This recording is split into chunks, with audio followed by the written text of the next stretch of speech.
Hi, I'm Stuart Spinks and welcome to episode 14, our monthly question and answers session, and this one is for May.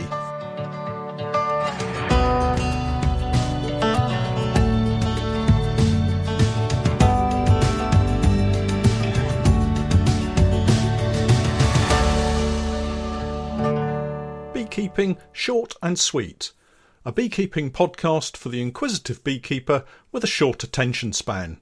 A beekeeper, in fact, just like me.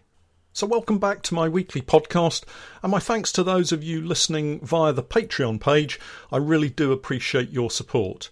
If you're not familiar with Patreon, it's a support page where you can help me create more content by signing up to one of my reward tiers, and in return you gain access to additional content and support from me. These start from as little as $1 per month. I don't charge per video or per podcast, so I believe with the regular quality content I'm producing, $1 represents excellent value for money. If you've not yet started beekeeping and you're looking for help and assistance, pop over to my website www.norfolkhoney.co.uk/get started, and I'll do all I can to help out with suggestions and recommendations for you as you start your beekeeping journey. I'll leave links to the various websites in this week's show notes as usual. Today's topic is our monthly question and answers session, where you get to ask me beekeeping related questions and hopefully I can provide some kind of sensible answer. You can access the question and answers page by going to our Patreon page, and there you'll see each month a section designed for you to be able to just leave your questions and then I can respond with the answers. So let's kick off. Ian Haslam writes, "Hi Stuart, I have a very full hive due to the late spring, and I've added a brood box so they could work on drawing comb. I've added a super for the same reason, and both to create space. My feeling is that a swarm will be imminent on the first warm day. The question then is, could you discuss bait hives? What works for you? Foundation or drawn, nukes or full brood boxes?" Well, thanks Ian, it's a great question. The topic of bait hives is an interesting one, and I know that beekeepers put them out each season and regularly catch swarms in them either from their own colonies or from elsewhere. I also know beekeepers who've never placed a bait hive out but find swarms hanging from bushes and boxes in their apiaries. I guess it's like being in a prize draw. You have to have a ticket to win, and if you don't put out a bait box, you'll never catch a swarm in it. Personally, I do have nuke boxes that I leave in apiaries as a just-in-case option, and I've always left a frame of dark comb in with a few other frames that perhaps I wouldn't use as fresh replacement frames in my hives. They may have torn foundation or poorly drawn comb.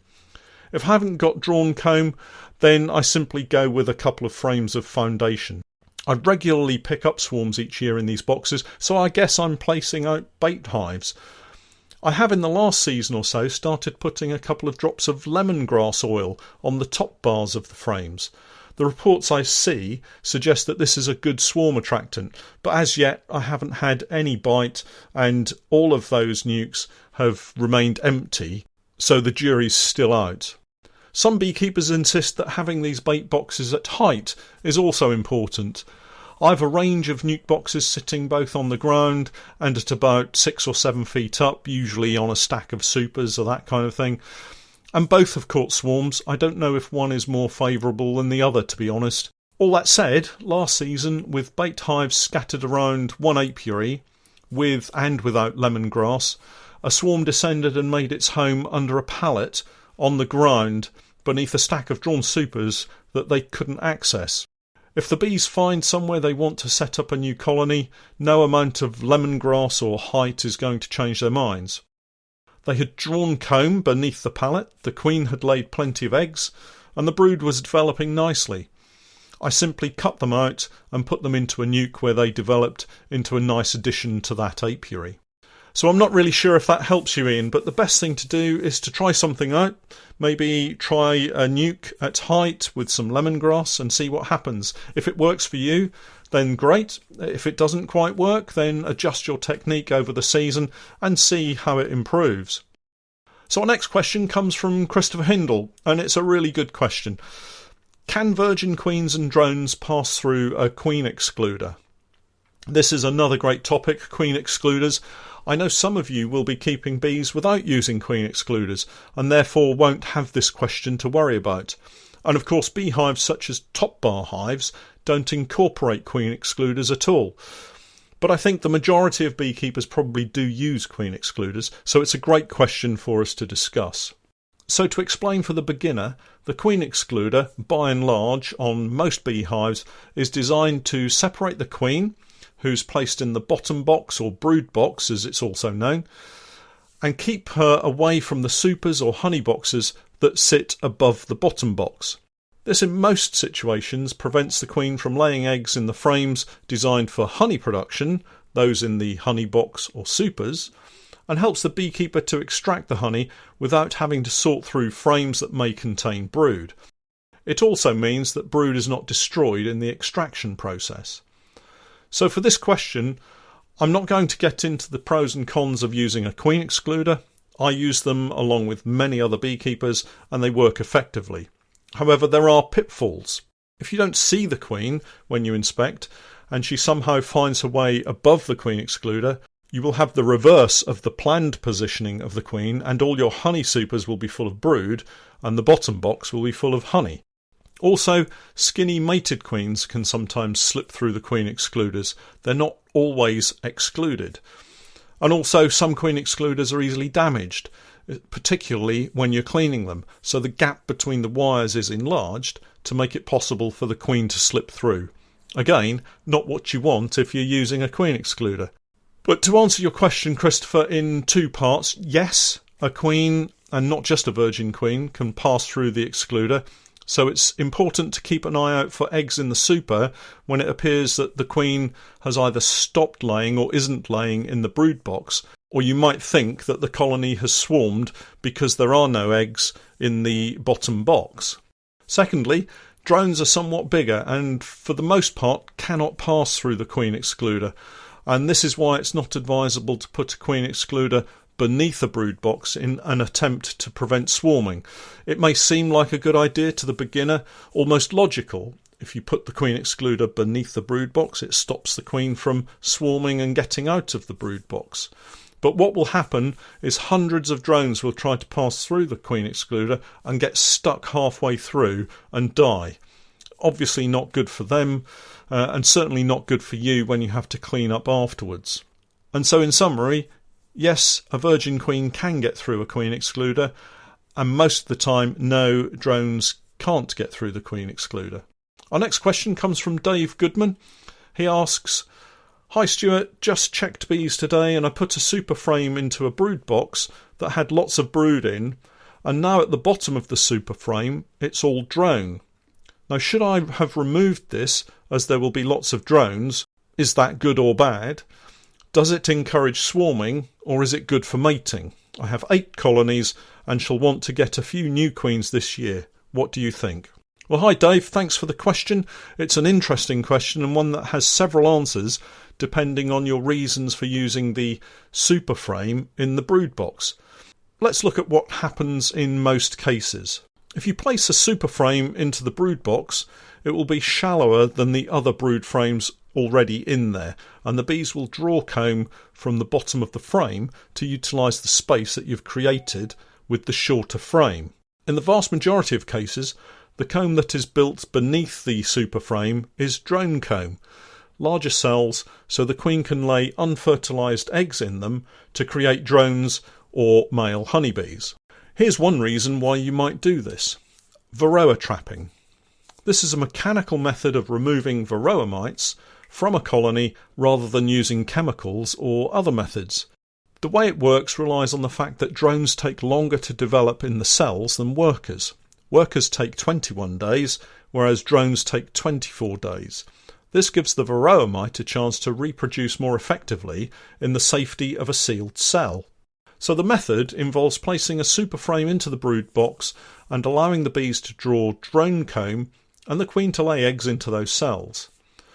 The beekeeper allows the cells to be capped, thus trapping any varroa mites inside those cells. But the important thing here is to make sure you remove the frame and cut off the attached sealed drone brood before the drones emerge and effectively allow the multiplied numbers of Varroa to escape into your colony. So anytime after approximately day 12 to 14, the drone cells should all be capped. If you leave it to around day 14 or 15, all of the drone cells should be capped, and that just allows for some that were maybe laid later than the earliest cells that the queen laid in. But remember, you must remove the comb before day 24 of the earliest drones, or you will potentially flood the hive with Varroa. Pop that cutaway comb into the freezer to kill the drones and Varroa, and then if you have chickens like me, feed the comb to them. They'll love it.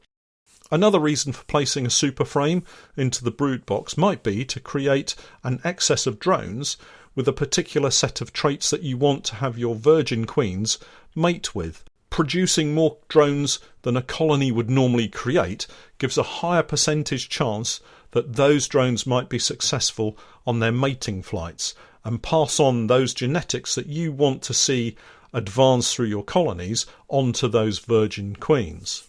So in answer to your question, Dave, adding a super frame to a brood box can be good, but also if you get it wrong, it can be very bad.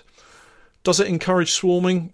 The experience I have is that no, it won't encourage any swarming, and it can be very good for mating, because if that colony has the kind of traits that you want to see reproduced through your new queens, then producing more drones will increase the chances of those drones mating with the virgin queens as they go off on their mating flights. So good luck with it, and please do let me know how you get on. Finally, Duncan Heather poses a tricky question for me. And he says, this might be a tricky one, Stuart. After rain, how long does it take the plant to replace pollen and nectar before the bees can forage again? Hi, Duncan. You're absolutely right. This is a tricky question. I guess it's a question that I don't have any scientific evidence to back up what I'm about to say, but in my experience, a lot depends on the type of plant and obviously the amount of rain that you have. But for instance, I recently inspected some honeybees on oilseed rape. So that's also known as canola in some parts of the world. And I guess I was at the oilseed rape within about an hour after it had stopped raining, and the bees were out foraging and they were bringing back pollen from the oilseed rape. So pretty quickly is the non-scientific answer. I think probably there are maybe plants out there that take a little longer, and if the rain is particularly heavy and it happens to dampen the pollen too much or it washes the pollen away, then obviously the plants are going to take longer to produce more. But generally I think the bees are back on the plants fairly quickly after any rain has fallen. I'm not sure that answers your question particularly well, Duncan, so I apologise for that. And maybe next month you ask me a slightly easier question. Well, that's it for another week. Thank you so much for listening in, and please do keep the comments coming. I'm Stuart Spinks, and that was Beekeeping Short and Sweet.